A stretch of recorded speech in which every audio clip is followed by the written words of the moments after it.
Panthers GM and president of hockey ops, Bill Zito, is a finalist for the Jim Gregory Award once again. Based on the moves in the past and in the present, he is for sure primed to finally take the award home.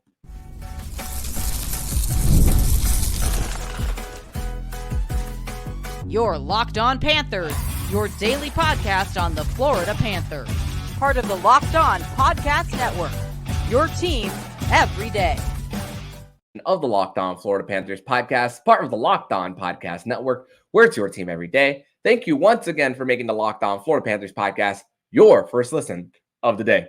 I'm Armando Velez from the Hockey News. You can follow me on X at MoneyMan12. Follow the show account on X and Instagram at LO_FLA Panthers. And shout out to the everydayers who come back here and get your daily Florida Panthers fix. Today's episode is brought to you by FanDuel. Make every moment more. Right now, new customers get $150 in bonus bets with any $5 bet. That's $150 with any $5 bet. Visit FanDuel.com/lockedon to get started. So, Cats fans, we have a jam-packed show today as the Florida Panthers are preparing for Game 2 of the Eastern Conference Final from the world's most famous arena, Madison Square Garden. But on the agenda today, we're going to talk Bill Zito being a finalist for the Jim Gregory Award, how the Panthers have reinvented themselves throughout the postseason, something that Paul Maurice has spoke about a few days ago, and also preview tonight's Game 2 between the Florida Panthers and the New York Rangers. But it is a Friday, which means it is a Fairbanks Friday edition of the show. Nich Fairbanks is back here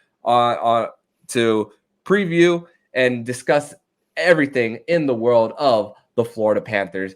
Nich, welcome back to the show, my friend. Thanks for having me back. It feels like it's been a long week, but hey, we finally got hockey yesterday. Yeah, and crazy to think that with Paul Maurice discussing how with the teams both staying fresh, with both of them having one game in a matter of 7 days, now the series for both teams, they're definitely in the thick of things now as we are preparing now for this every other day grind, as we are recording this just as the end of regulation in the Western Conference Final too. So that's going to be another grind on the other side of the bracket too. But let's discuss more about the latest that's going on with the Cats, and that is that Panthers GM and Bill and president of hockey operations Bill Zito has been named a finalist for the Jim Gregory Award, for GM of the Year, which is voted after the second round and will officially be announced at the NHL entry draft in Vegas at the Sphere, the last draft that's going to be centralized for the NHL. But with this being a final, with him being a finalist, the third time in the last 4 years, 2021, last year, and this year for Bill Zito. But also, it's just been a matter of not just what he's done this year, but just about the build. And like I said, this gets voted after round 2. So sometimes the build doesn't get recognized for other GMs.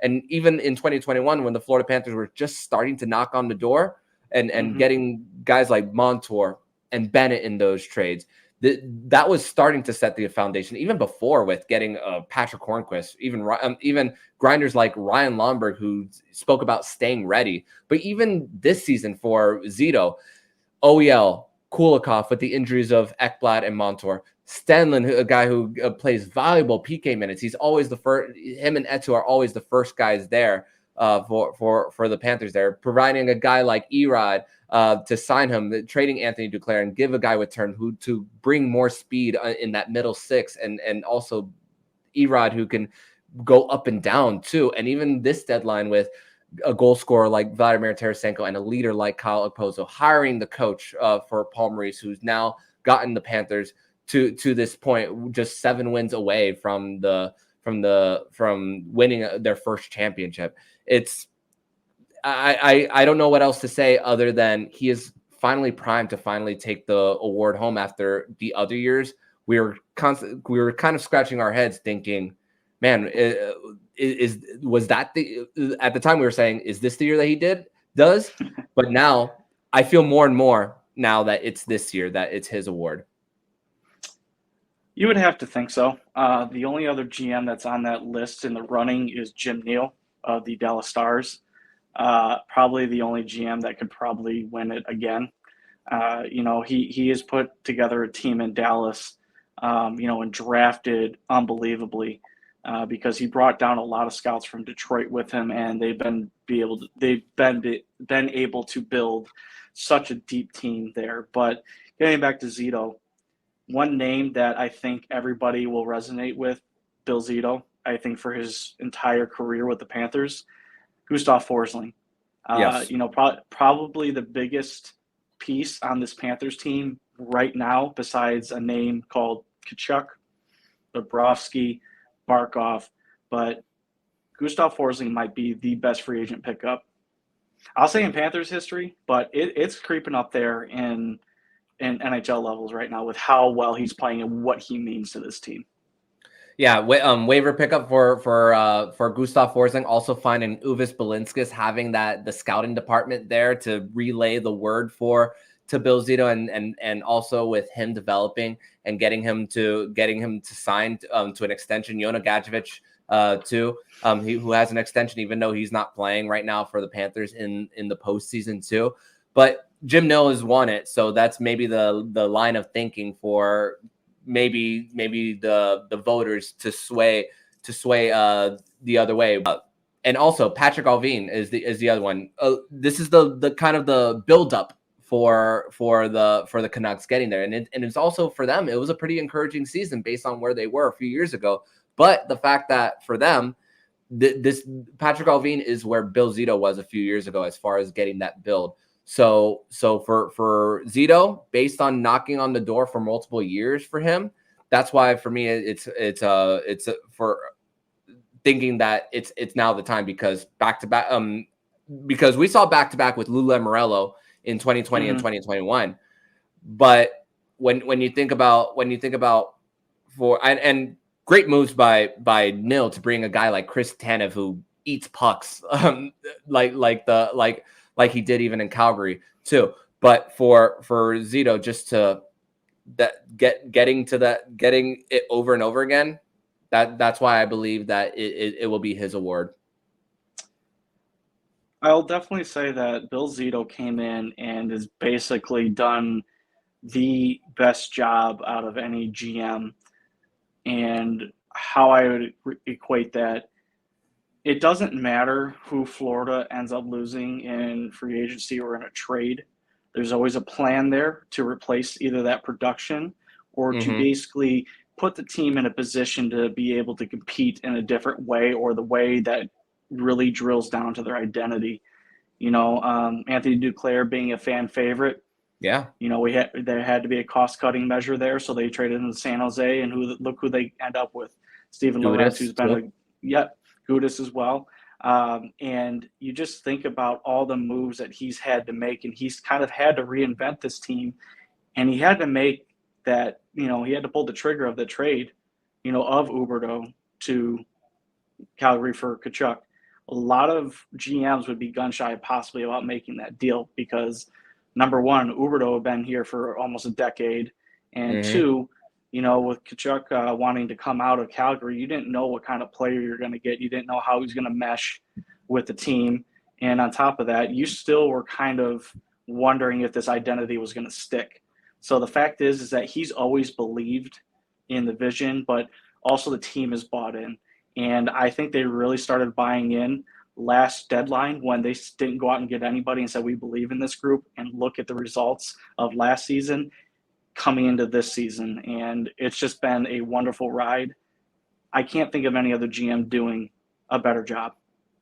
Yeah. And going back to your probably the one that stuck with him the most with Gustav Forsling yesterday, 22 minutes and 32 seconds of time on ice, 10 block passes, and they're on ice 5v5 shots, 13-5, and slot 6-3. And those were stats that were provided by Mike Kelly of NHL Network. So just identifying and bringing those guys in, testing it out, and seeing who is going to fit with what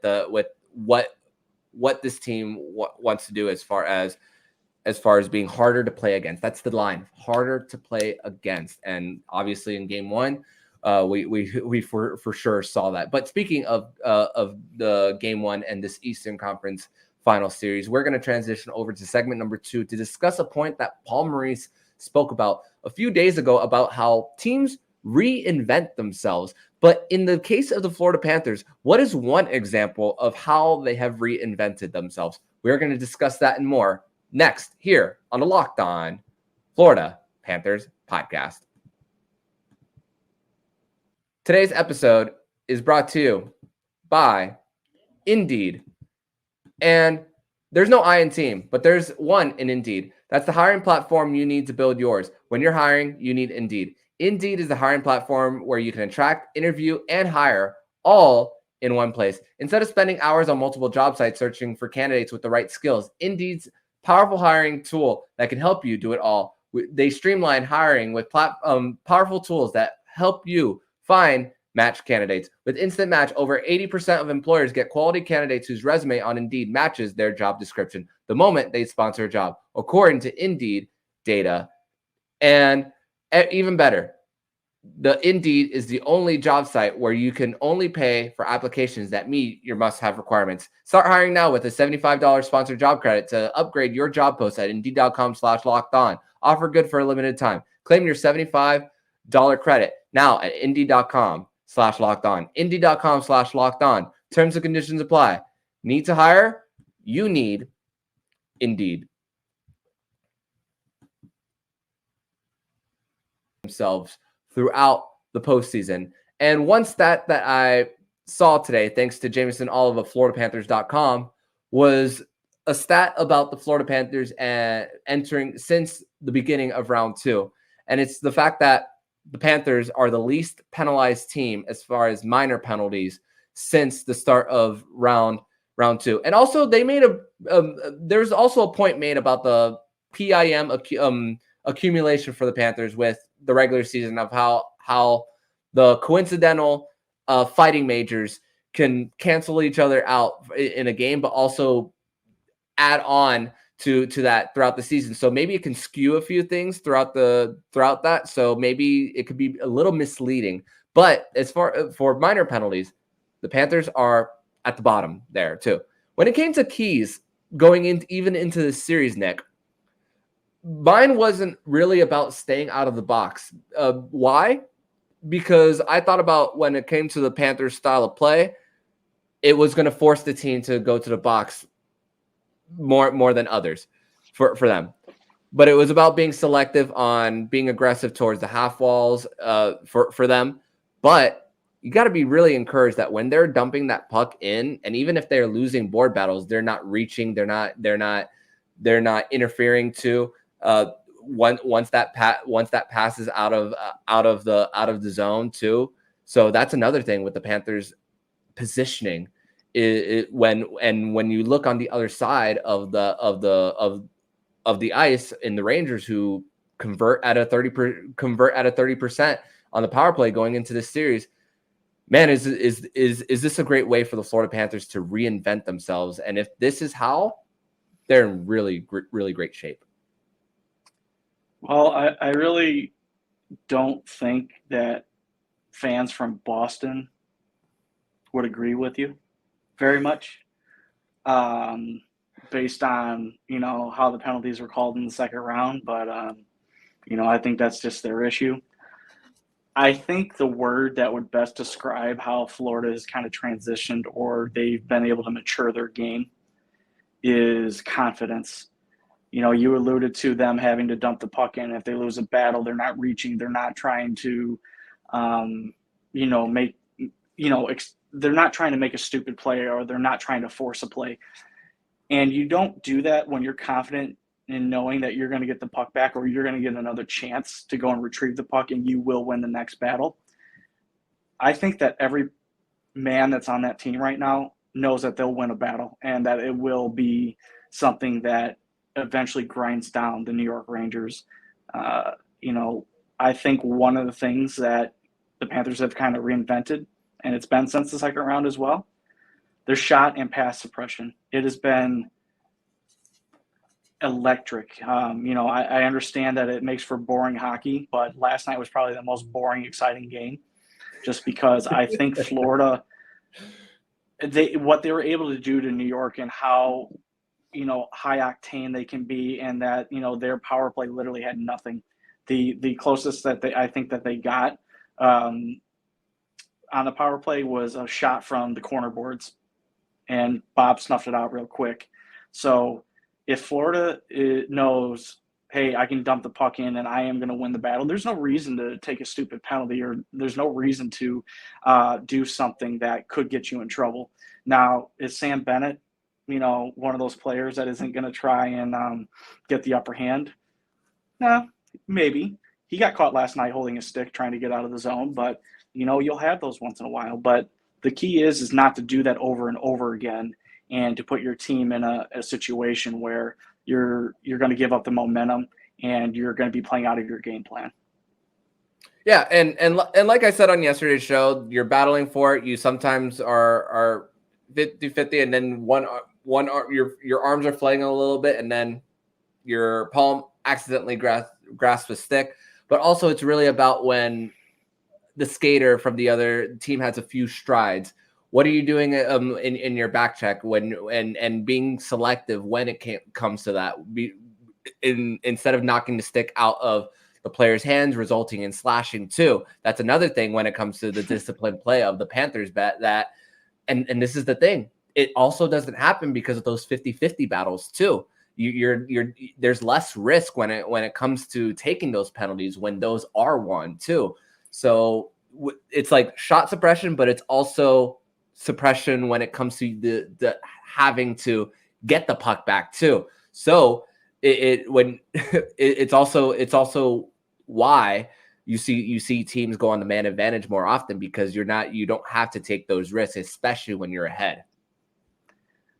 That's definitely true. And one other point I want to bring up about this, and I think it's the way that the Panthers have built themselves up since the preseason or even last season. They've practiced hard. They practice with the intensity of knowing that they know where they want to go and they know what they want to achieve, and they're not going to let anybody dictate otherwise. So coming into this round, playing the President's Trophy winning team, you really got to want it, and you got to show them that you want it more. And in game one, they definitely showed that. They kicked the Rangers' ass. Let's just be honest. I understand that the win-o-meter, or the deserve-o-meter to win was in New York's favor. Honestly, I felt New York maybe had 5 minutes last night of where they actually took on the play very well, and it was rest Florida. So we'll see what happens in game two. But if Florida sticks to their game plan, it's going to be a pretty tough night in New York. Yeah, and you discussed mostly about the what it comes to going back to training camp, and that's something that was also mentioned. Actually, Matthew Tkachuk mentioned that twice in the last few days. He also mentioned it in his media availability post game about the hard, intense training camp for them, and even Paul Maurice added on to that, where in the first 5 days, everyone is equal, whether you're a vet like Alexander Barkov, recently drafted, a bubble guy, a depth AHL guy too. And it's in that part, it's also what you'll hear this in September, and you're hearing this again now. The weeding out process of who is going to come is going to be ready, and leading those months. Leading into those months into game one of the Eastern Conference Final is all built from that foundation from training camp too. So that's another thing that is really manifesting. And also the fact that when they lost to Vegas, the drills were still the same, but not the coach not having to drive the players and them coming ready into training camp this year. That's why you see the not only in the moves, but the chemistry in those moves that were created with OEL and Kulikov, Forsling, while Montour and Ekblad were out. It's really truly come to fruition here. It definitely has, and it comes down to having a goal in mind and how to achieve it. now that the team had been there last year, they didn't win it, and it stings, and that's what they want. They know what it takes to get there. Now, when they get there, or if they get there this season, then that's going to be a whole nother battle. And they're going to have to learn how to, again, reinvent themselves, because they're going to be playing a team out in the West that could be as deep as them or have the best two players on the planet playing against them. So you really have to, I guess, really stick to your identity. And then finally, just have fun. And I think that's probably the biggest thing that this team has. It doesn't matter what way they're going to play. They're going to have fun, and they're always going to be there for each other.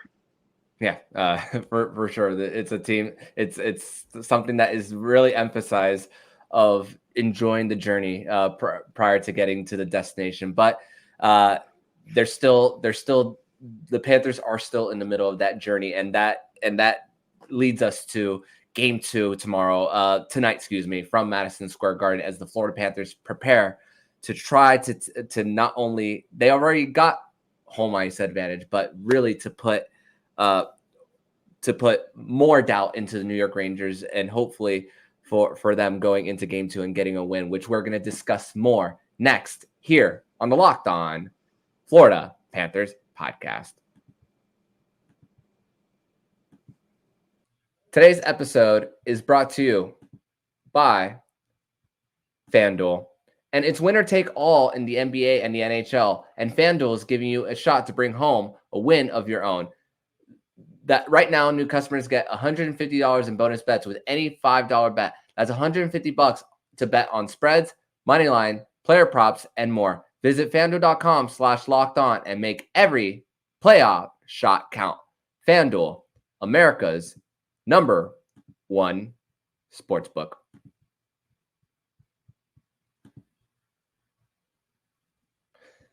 Segment number 3 here on this Friday, May 24th edition of the Locked On Florida Panthers podcast. Thank you once again for making the Locked On Florida Panthers podcast your first listen of the day here on a Fairbanks Friday edition of the show. Game 2 is tonight, 8 p.m. on ESPN. And the Panthers have a chance to take a 2-0 series lead, which we spoke about the intensity. We spoke about how Florida won and more, but man, the conversation, there's multiple storylines going into this. Obviously, Jacob and I spoke about Matt Rempe going into this, and boy, did the national media also ran with that storyline too, especially with how those last 5 minutes ended in Game 1, where Mikkola gets a hit on Philip Hedl.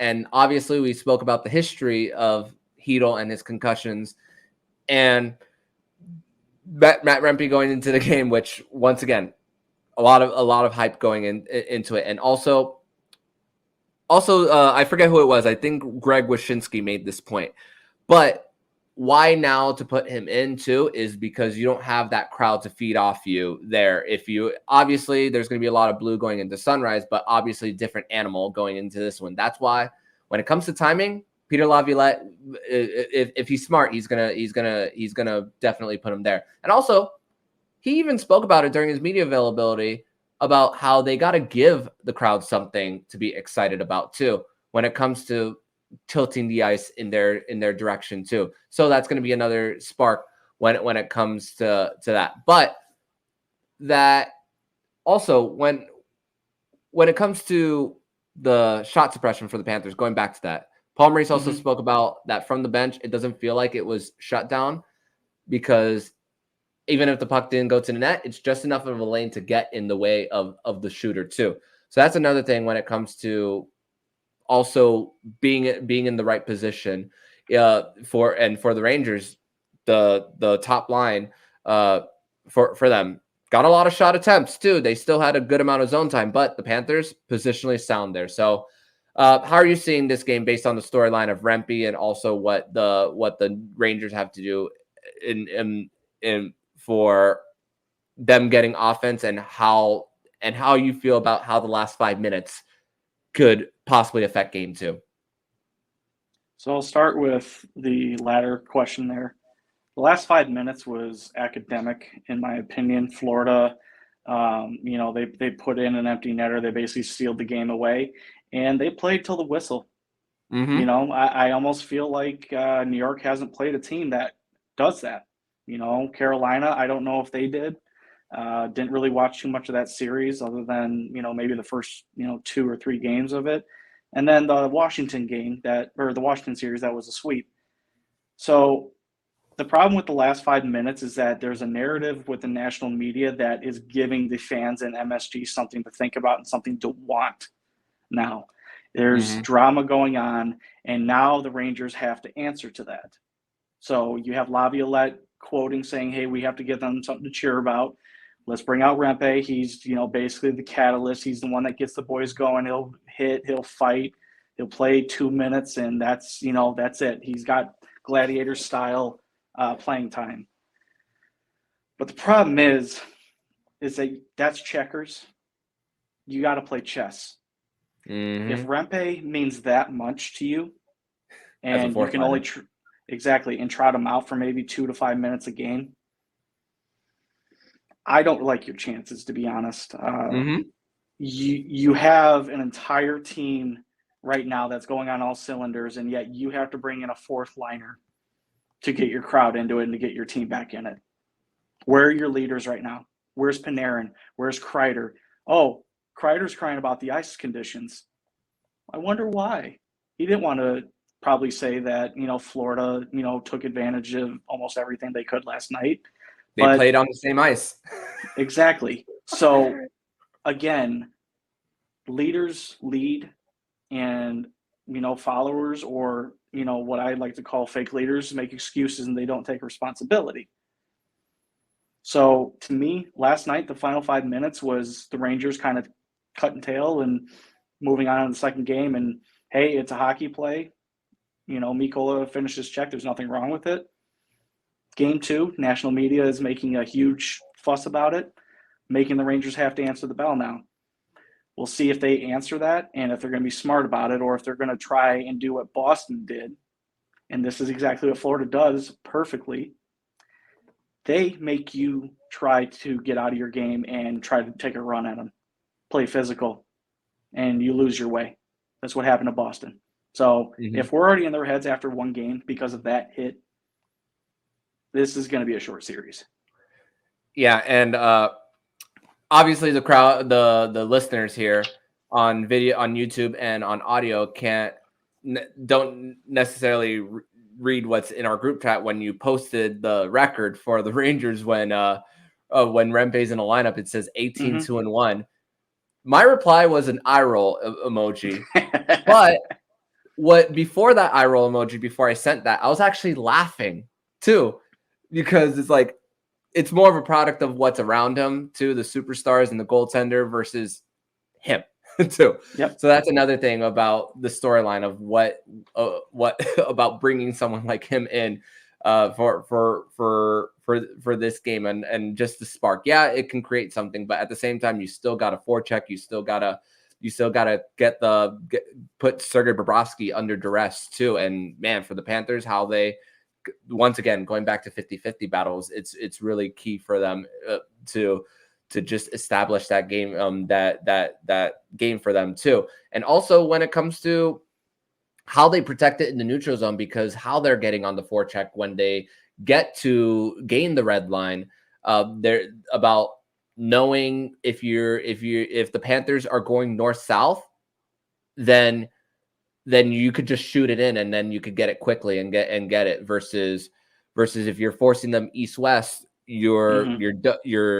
it's a little flip and possibly a quick out in the zone to reset, because if it's just a little chip, the New York Rangers, I think they're smart enough to know that if they're the first to retrieve the puck on a chip, to not necessarily backhand it and chip it back up, because that could open a free lane to the net for a drive. So that's another thing that I want to watch for in something like Game 2 when the Panthers do gain the zone. So that's what I want to keep my eyes on. How about you? I want to keep my eyes on Florida's defense. I felt last night that there was a few odd man rushes that should not have happened, and it did put Bob in a particular situation, although he saved all of them, and I believe one of them went off the post. Florida can't afford to have that. The game could have ended very differently had one or two of those gone in. Could have been a completely different game. So they need to tighten up in that area. And on top of it, is New York going to step up? You barely heard Panarin's name last night. He had the puck a lot, but he didn't do a lot with it. What's Chris Kreider going to do? What's Jacob Trouba going to step up and do? He's going to throw a hit? Is Vinny Trocheck going to finally get out of Barkov's shadow, or is he going to have to just try to hook him every single time he's on the ice with him? Because literally last night, when you saw Trocheck going against Barkov, he couldn't do anything. He couldn't move him off the puck. Barkov's in his own universe right now. And it's ridiculous to see him be able to do what he's doing right now. So I'm going to look at how tight the defense is, making sure that there's no odd man rushes. Going to see if the New York captains and the New York leadership steps up. And then thirdly, what is going to happen with Florida, and if they're going to be able to continue to play their game. Yeah. And you mentioned about Barkov just being on a new level. This is the first time I've said this on the podcast. I've said this in my head, but I've also said this in chats. But based on I didn't want to say it based on where the Florida Panthers were, but through one game and and now that the Panthers are halfway through, I mean, Barkov's the Conn Smythe leader for the Panthers at this point in time for how he's just doing it on both ends of the ice. We once again mentioned that 3-on-2 that he stopped that. Oh yeah. Could have had been a quality opportunity, but also I could argue your point about odd man rushes, about how tight they are. You might break one, you might allow just one or two in a game based on it. You can't. I don't know if it can be sustained for a full 60 without at least one or two there. So hey, limit them, but know that they're going to happen. That's really my mindset when it comes to going into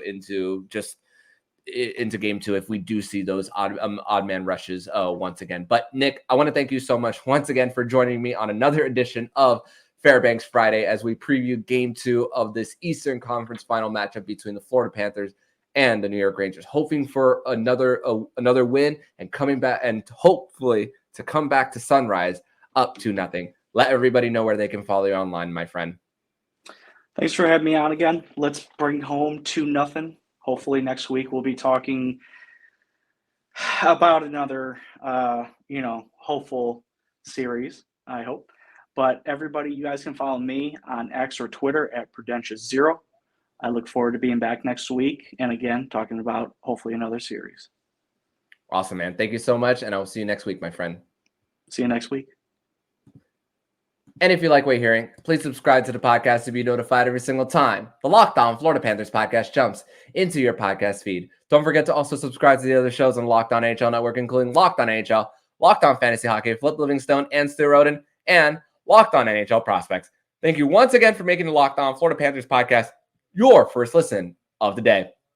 So I'm Armando Velez with Nich Fairbanks, and you've been listening to Locked On Florida Panthers podcast, part of the Locked On Podcast Network, where it's your team every day.